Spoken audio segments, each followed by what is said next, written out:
Bienvenue sur Coach Happy, le podcast de coaching qui accompagne les femmes et mamans ambitieuses pour les aider à créer la carrière et la vie dont elles rêvent. Je suis Jenny Chamas, coach de vie et fondatrice de Coach Happy. Les informations que je partage ici sont disponibles sur mon site coachhappy.com. Si vous aimez ce podcast, abonnez-vous sur la plateforme de votre choix. Un nouvel épisode est disponible tous les mardis. Vous aimeriez que je traite d'un sujet en particulier dans le podcast, ou vous avez des questions auxquelles vous aimeriez que je réponde? Laissez-moi un avis 5 étoiles sur iTunes et je vous promets de revenir vers vous dans un prochain épisode. 3 conditions pour que ça marche. 1. Être sur iTunes. 2. Noter le podcast 5 étoiles. Et 3. Écrire un avis, toujours sur iTunes. Dans l'avis, vous pouvez indiquer le sujet ou la question que vous avez. J'ai hâte de vous lire. J'ai récemment été interviewée par le site de recrutement Welcome to the Jungle sur la reprise du travail après un congé maternité et comment on fait pour bien la préparer. C'est un sujet d'ailleurs sur lequel je coach pas mal de mes clientes et il m'a semblé intéressant pour vous d'en parler sur ce podcast. Il est vrai que quand on s'arrête pendant 16 semaines pour un congé maternité, parfois plus parce qu'on a eu un congé pathologique, et encore plus quand on souhaite prendre un congé parental, la question du retour au travail suscite pas mal de réflexions. Vous pouvez avoir peur de ne pas retrouver vos compétences ni votre efficacité d'avant, comme si vous aviez tout oublié. Vous pouvez avoir l'inquiétude que tout ne rentre plus dans 24 heures comme avant maintenant que vous avez un enfant. Vous pensez au retour au travail et à votre peur de ne pas retrouver votre place. Et puis peut-être que vous vous interrogez sur le sens à donner à votre travail maintenant que vous avez un ou plusieurs enfants, et sur vos projets de carrière. Je connais bien tous ces questionnements et ces émotions après 2 congés maternité et aussi 2 reprises de travail. Alors aujourd'hui, j'aimerais partager avec vous 6 points qui me semblent essentiels pour bien préparer sa reprise au travail après un congé maternité. Le premier point, c'est d'accepter le changement. Avec l'arrivée d'un enfant, il y a un bouleversement.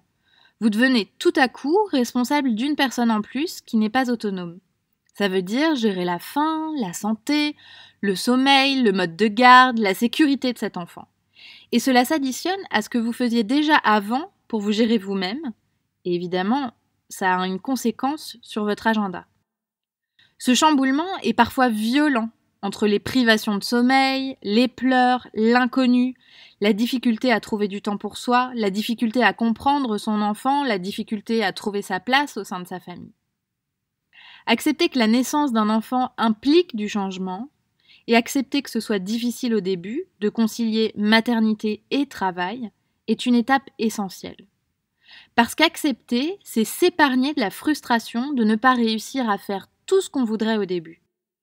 Accepter, c'est aussi se poser la question des priorités, de ce qui est important pour soi, avant toute chose. Alors, il n'y a pas de formule magique, ni de modèle parfait. Vos priorités doivent être celles que vous souhaitez, celles qui vous semblent importantes, sans forcément coller à l'image que vous en avez ou que la société véhicule. C'est peut-être votre travail qui sera la priorité numéro 1 au retour de congé maternité. Ou peut-être pas. Ce sera peut-être votre enfant, ou alors vous-même, et pourquoi pas votre couple. En fait, pour bien vivre le changement, il est nécessaire de se poser cette question. Quelles sont mes priorités? Et je vous renvoie ici à l'épisode 2 qui vous aidera à trouver un éclairage. Le deuxième point, pour bien préparer son retour de congé maternité, c'est d'y penser en amont pour une reprise plus sereine. Donc une façon d'être plus sereine au redémarrage, c'est de concrètement préparer son retour. Une fois que vous avez défini vos priorités, c'est le moment de communiquer avec votre entourage. Ça peut être communiquer avec le deuxième parent de votre enfant. Comment allez-vous vous organiser? Comment allez-vous partager les tâches? Comment va se passer la garde? Ça peut être de communiquer avec votre futur nounou, la crèche, les grands-parents. Quelle va être l'organisation? Prévoyez d'ailleurs 1 à 2 semaines pour commencer la garde avant votre reprise. Ça vous laissera le temps de vous adapter, le temps à votre enfant de s'adapter, et aussi du temps pour vous remettre dans votre travail.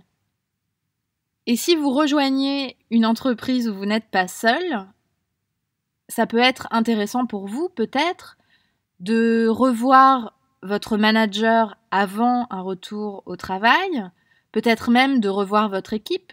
Cela peut se faire de façon informelle, autour d'un café, d'un petit déjeuner, ou alors de façon plus formelle si vous le souhaitez et si vous pensez que ça vous aidera. Le fait de montrer que vous revenez bientôt, le fait aussi de vous intéresser à ce qui va se passer à votre retour, va vous aider à vous préparer. Alors, il n'y a pas de bonne solution et de solution parfaite, mais c'est un moyen de, petit à petit, vous sentir plus en maîtrise, plus en contrôle. Finalement, d'être active dans la reprise. Le troisième point pour bien préparer son retour au travail, c'est de réactiver sa confiance en soi, en ce qui concerne le travail. Après une longue absence, il n'est pas toujours facile de reprendre le travail, car on s'interroge parfois sur notre légitimité, sur nos capacités, sur nos compétences et aussi sur notre motivation. Une bonne façon de réactiver sa confiance, c'est de faire un bilan avant la reprise.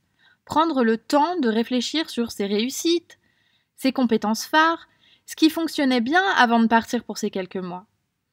Cette petite liste permet de se souvenir et finalement fait grandir la confiance en nous. Elle permet aussi de prendre conscience que c'est de cela dont se souviennent les gens qui vous entourent au travail. Et je pense que ce qui peut également vous aider, c'est de vous dire que ça va prendre du temps pour retrouver votre rythme au sein de votre travail et c'est d'accepter que ce soit le cas. Alors, si vous voulez travailler sur votre confiance en vous, je vous renvoie à l'épisode 16 dont c'est le sujet. Quatrième point, et pas des moindres, il faut organiser et planifier. En effet, quand on a un enfant, que ce soit le premier, le second, le troisième, le quatrième, le cinquième, on a plus de responsabilités parce qu'on est responsable de cet enfant. Et qui dit plus de responsabilités dit nécessairement organisation, si vous souhaitez vous sentir maître à bord. En effet, quand on est une maman qui travaille, on a souvent l'impression de courir après le temps, d'en manquer pour pouvoir répondre à toutes les choses urgentes à faire. Et ça crée en nous beaucoup de frustration, beaucoup de fatigue. Alors la planification hebdomadaire permet de planifier à la fois votre travail, les tâches dans votre vie privée, mais également votre charge mentale. Ce n'est pas une to-do list sans fin qui court sur le lendemain et qui court également dans votre esprit. C'est vraiment un planning clairement établi en fonction de vos priorités. Donc chaque tâche inscrite sur le planning doit être limitée dans le temps. Et ça vous oblige à faire des choix parce que vos journées ne sont pas extensibles, elles font bien 24 heures. Donc tout ce qui n'est pas planifié ne sera pas fait. Et ce n'est pas grave.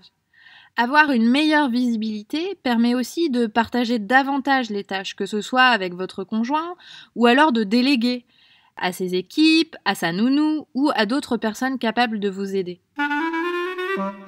Cinquième point, pour bien préparer son retour de congé maternité, c'est être actrice de sa nouvelle vie plutôt que de la subir. Le nouveau rythme qu'on vit au moment de la reprise du travail est souvent subi. On se sent obligé, on n'a pas le choix, on doit travailler, on doit s'occuper de notre enfant, on veut réussir sa carrière et on veut être une super maman. Et c'est dur. Et quand on rentre dans ce cycle de pensée, finalement ce qu'on crée, c'est rumination sur rumination, c'est de la fatigue et de la résignation. Ce que je vous propose, et qui personnellement m'a beaucoup aidé, c'est d'accepter que vous êtes parfaite telle que vous êtes, même dans cette galère. Vous n'êtes ni une Wonder Woman, ni une Wonder Maman. Donc, vous ne pouvez pas tout faire, tout le temps, avec la même énergie. Accepter que c'est le cas, c'est être actrice et choisir délibérément là où vous voulez investir votre capital énergie et votre temps. Et cet investissement peut varier selon les jours, selon les semaines. C'est vous qui dosez. Concentrez-vous sur ce dont vous avez le contrôle. Qu'est-ce qui est en votre pouvoir ? Que ce soit au travail ou à la maison, et agissez sur cela. Enfin, dernier conseil et sixième point, donnez-vous le temps de vous adapter. Dans cette aventure, soyez votre meilleur ami. Autorisez que trouver le bon équilibre pour vous prenne du temps. Demandez du soutien à qui veut bien vous en donner. On sous-estime souvent le plaisir qu'ont les gens à être sollicités quand on a besoin d'aide. Testez un équilibre, faites le point, recommencez et prenez une habitude après l'autre sans tout essayer en même temps. Vous aurez plus de chances que ça marche. Gravir une montagne, c'est faire un petit pas après un petit pas. Concentrez-vous sur les petits pas, pas sur la montagne. Comme exercice d'application aujourd'hui, pour toutes les femmes en ce moment qui sont en congé maternité ou qui le seront bientôt, je vous propose de reprendre point par point ce podcast et d'accomplir ces étapes. Vous pouvez commencer en imaginant le changement qui va se produire quand vous reprendrez le travail et ce qu'il implique.